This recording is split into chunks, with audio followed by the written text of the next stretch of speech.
Hello and welcome to this Minecraft showcase with me, Gruva.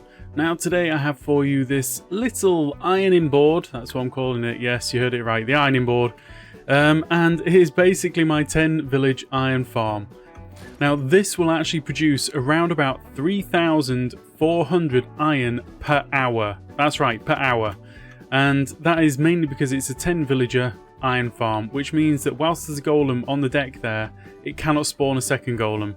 It might miss a few spawn attempts, which brings down the efficiency, but we're pushing the efficiency back up by using the Trapdoor trident killers, and we're just doing the best that we can. Now, some of the technical people out there, if you're watching this, you'll have a look at my layout and you will be like, okay, I get it, I understand, and this will be all that you need. But basically what we've got is we've got 10 villages stacked in.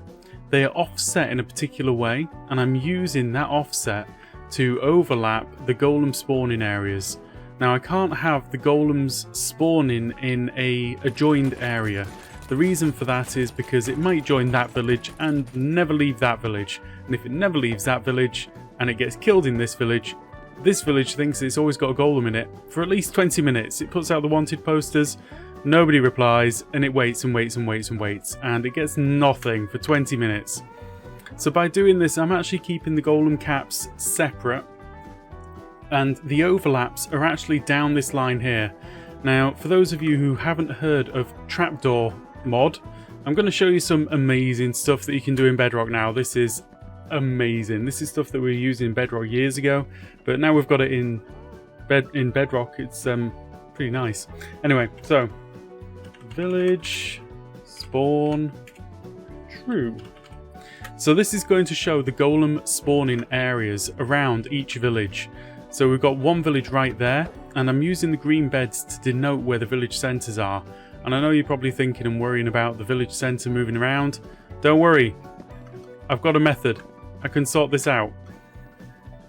But the golem spawning areas are all overlapping like this, so this is the main area where they overlap.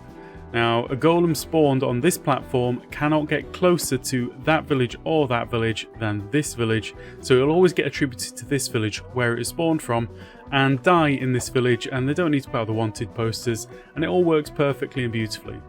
I haven't set up any collection system on this because quite honestly it's that easy. I've just got a handful of holes, you drop the items through, you collect them somewhere. Not a big deal.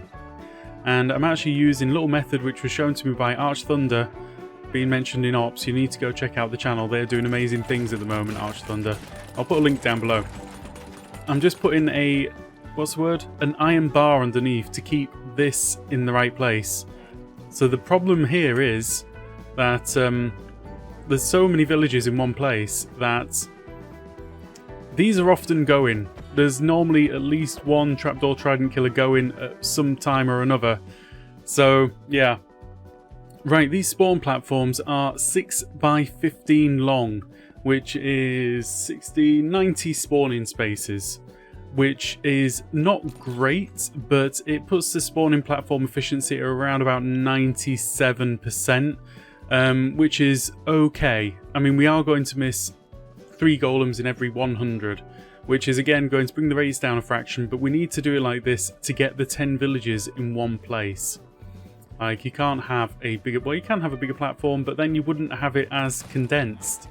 To actually add 2 more villages to this is very easy. It's only going to take 8 more blocks, because we're overlapping the spawning areas in such a way that basically the next one's just going to come out to here, and it's going to attach to there and there, and then the next one will attach there and there, and come out another 8 blocks. So we can push this up to 14 very quickly, and it would only take 16 more blocks, which is going to be very, very helpful if you want to get as many of these inside one ticking area as possible. So in terms of overlapping more villages into this, you can go below and it would take around about, what's the number of blocks here? We've got 1, 2, 3, 4, 5, 6, 7, 8, 9, 10. Yeah, if you're going to go down below, it'd be around about 10 blocks below for the next spawning platform. And then you can just have your drops fall straight through, or, you know, just push them ever so slightly to wherever you want.